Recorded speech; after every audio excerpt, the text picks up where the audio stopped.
ഇതൊന്നും ജ്ഞാനേഷ് കുമാർ കാണില്ല. സുപ്രീം കോടതിയിൽ പോലും പച്ച കള്ളം പറഞ്ഞിട്ടുള്ള ജ്ഞാനേഷ് കുമാറിനെ ഇതല്ല ഇതിന്റെ അപ്പുറവും ചെയ്യാൻ പറ്റും.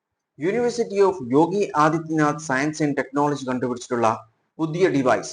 ഈ ഡിവൈസ് പ്രകാരം ഒരു വ്യക്തി ഇന്ത്യൻ സിറ്റിസൺ ആണോ അല്ലയോ എന്ന് കണ്ടെത്താനാകുമെന്നാണ് SHO അജയ് ശർമ്മ പറയുന്നത്. ഇതിന്റെ പ്രവർത്തനം എന്ന് പറയുന്നത് ഈ ഡിവൈസ് അതൊരു സ്മാർട്ട് ഫോൺ ആണ്. ഈ ഫോൺ ഒരു വ്യക്തിയുടെ പിറകെ ബാക്കിൽ വെച്ചു കഴിഞ്ഞാൽ ആ വ്യക്തി ബംഗ്ലാദേശിയാണോ അല്ല ഇന്ത്യൻ ആണോ എന്ന് തെളിയിക്കാൻ പറ്റുമെന്നാണ് ഇദ്ദേഹം പറയുന്നത്. നമുക്ക് കണ്ടു നോക്കാം. बांग्लादेश के तो नहीं हो? नहीं झूठ मोल मशीन लगाओ भाई इनकी पीठ पे। हाँ तो उधर को दिखाओ, उधर को मशीन लगाओ इनकी पीठ पे। बोलो कहाँ के? बांग्लादेश मशीन तो बांग्लादेश बता रही है। बिहार, यूपी, हाट, अररिया जिला। अररिया कौन है बांग्लादेश का? यहाँ सिर्फ अररिया जिले। ഇതാണ് യോഗി ആദിത്യനാഥിന്റെ പുതിയ മിഷൻ. ഈ മിഷൻ വെച്ച് ഒരാളുടെ പുറകെ വെച്ച് കഴിഞ്ഞാൽ ഇതിൽ പറഞ്ഞിട്ടുള്ളത് ആ വ്യക്തി ബംഗ്ലാദേശിയാണെന്നാണ്. ന്യൂസ് കേൾക്കാം.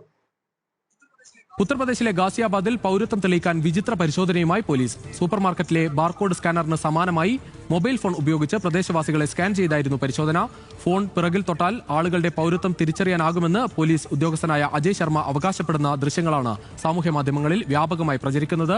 പോലീസ് നടപടിയെ വിമർശിച്ചും പരിഹസിച്ചും നിരവധി പേർ രംഗത്തെത്തി. അനധികൃത കുടിയേറ്റക്കാരെ കണ്ടെത്താൻ ചേരികൾ കേന്ദ്രീകരിച്ച് CRPFന്റെയും പോലീസിന്റെയും പരിശോധന തുടരുന്നതിനിടെയാണ് വീഡിയോ പുറത്തുവന്നത്. ഡിസംബർ 23 ചിത്രീകരിച്ച വീഡിയോയെക്കുറിച്ച് പോലീസ് ഇതുവരെ പ്രതികരിച്ചിട്ടില്ല. എങ്ങനെയാണ് ഇതിനെക്കുറിച്ചൊക്കെ പ്രതികരിക്കുക? ഇങ്ങനെയാണെങ്കിൽ ഈ ഡിവൈസിനെ കൊണ്ട് വലിയ ഉപകാരമാണുള്ളത് രാജ്യത്ത്. കാരണം ക്യൂ നിൽക്കണ്ട, ഡോക്യുമെന്റ്സ് വേണ്ട, ഒരു പ്രൂഫും വേണ്ട.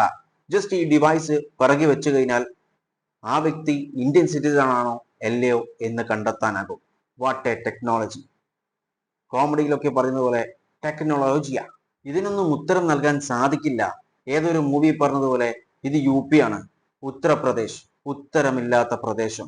നമ്മളിവിടെ മനസ്സിലാക്കണം, ഒരു ഇന്ത്യൻ സിറ്റിസൺ സ്വന്തം രാജ്യത്ത് നിന്ന് സ്വന്തം പൗരത്വം തെളിയിക്കണം എന്ന് പറയുമ്പോൾ അതിൽ വലിയ ഒരു അപമാനം ആ വ്യക്തിക്ക് ഉണ്ടാവില്ല.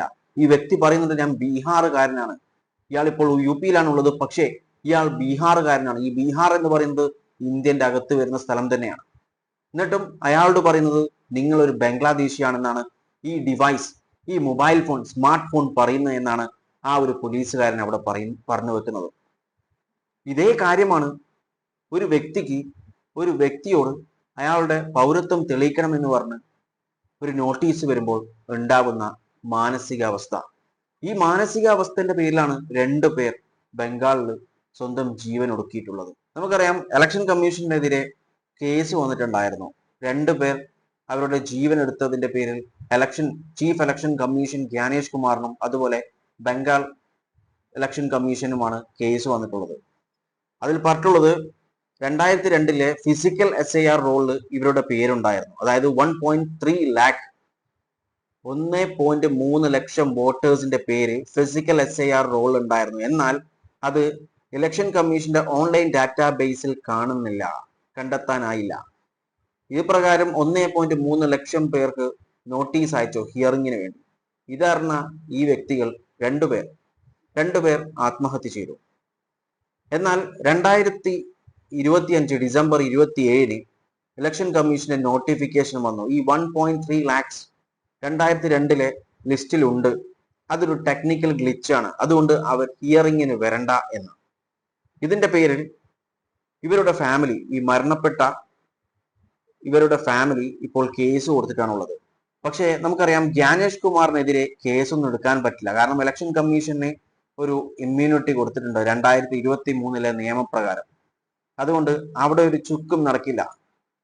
നമ്മൾ മനസ്സിലാക്കണം, ഈ SIR-ഉം ഇലക്ഷനിലും പല തട്ടിപ്പും നടത്താൻ വേണ്ടി ആദ്യമേ പ്ലാൻ ചെയ്തത് കൊണ്ട് തന്നെ ഈ പറഞ്ഞ ആളുകളെയൊക്കെ സേഫ് ആക്കി വെച്ചിട്ടുണ്ടായിരുന്നു 2023 നിയമപ്രകാരം. ഒരു കേസും ഇവരുടെയൊക്കെ പേരിൽ എടുക്കാൻ പറ്റില്ല. ആ ധൈര്യത്തിൽ തന്നെയാണ് ഇവരൊക്കെ കളിച്ചുകൊണ്ടിരിക്കുന്നത്. ബീഹാറിൽ ഇലക്ഷന്റെ തൊട്ട് മുൻപ് ക്യാഷ് കൊടുത്തു 10,000 രൂപ, ആരും ചോദിച്ചില്ല. ഇപ്പോൾ ഇതാ ആസാമിൽ മാർച്ച് ഏപ്രിലിൽ ഇലക്ഷൻ നടക്കാൻ പോകുന്നു. ഇപ്പോൾ ഫെബ്രുവരി 20 അവരുടെ അക്കൗണ്ടിലേക്ക് 8,000 രൂപ വെച്ചിട്ട് സ്ത്രീകളുടെ അക്കൗണ്ടിലേക്ക് പോകാൻ പോകുന്നു. ഇതൊന്നും ജ്ഞാനേഷ് കുമാർ കാണില്ല. സുപ്രീം കോടതിയിൽ പോലും പച്ച കള്ളം പറഞ്ഞിട്ടുള്ള ജ്ഞാനേഷ് കുമാറിന് ഇതല്ല ഇതിന്റെ അപ്പുറവും ചെയ്യാൻ പറ്റും. നമുക്കറിയാം, ജ്ഞാനേഷ് കുമാർ സുപ്രീം കോടതിയിൽ പറഞ്ഞിട്ടുണ്ടായിരുന്നു, ഒരു സത്യവാൻ മൂലം കൊടുത്തിട്ടുണ്ടായിരുന്നു, ഡീഡ്യൂപ്ലിക്കേഷൻ സോഫ്റ്റ്വെയർ 2023 മുതൽ ഇൻഎഫക്റ്റീവ് ആയതുകൊണ്ട് നിർത്തിവെച്ചു, ഒഴിവാക്കിയിട്ടുണ്ടായിരുന്നു എന്ന്. എന്നാൽ ഈ അടുത്ത് ഒരു 2 ദിവസം മുൻപ് ജ്ഞാനേഷ് കുമാർ പറഞ്ഞിട്ടുള്ളത് ഡീഡ്യൂപ്ലിക്കേഷൻ സോഫ്റ്റ്വെയർ SIR തുടങ്ങിയതിനു ശേഷം നമ്മൾ പല സ്റ്റേറ്റിലും ഉപയോഗിച്ചിട്ടുണ്ട് എന്നാണ് പറഞ്ഞിട്ടുള്ളത്. സുപ്രീം കോടതിയിൽ കൊടുത്തിട്ടുള്ള സത്യവാൻ മൂലം വരെ മാറ്റിയിട്ടാണ് ഇപ്പോൾ പറയുന്നത്. അപ്പോൾ ഇയാളെ എന്ത് ഇതിലാണ് നമ്മൾ വിശ്വസിക്കേണ്ടത്? റിപ്പോർട്ടുകൾ പറയുന്നത് 12ഓളം സ്റ്റേറ്റിൽ SIR ഓൺഗോയിങ് ചെയ്യുന്ന സമയത്ത് ഈ ഡീഡ്യൂപ്ലിക്കേഷൻ സോഫ്റ്റ്വെയർ ഉപയോഗിച്ചു എന്നാണ്. ഈ വ്യക്തിക്ക് എന്ത് ക്രെഡിബിലിറ്റിയാണ് ഇപ്പോൾ ഉള്ളത്? ഇതിനെക്കുറിച്ച് നിങ്ങളുടെ അഭിപ്രായങ്ങൾ കോമന്റ് ബോക്സിൽ രേഖപ്പെടുത്തുക. വീഡിയോ ഇഷ്ടപ്പെട്ടിട്ടുണ്ടെങ്കിൽ ലൈക്ക് ചെയ്യാനും മറ്റുള്ളവർക്ക് ഷെയർ ചെയ്യാനും മറക്കല്ലേ. And thanks for watching me and stay tuned for another video. Okay, thank you.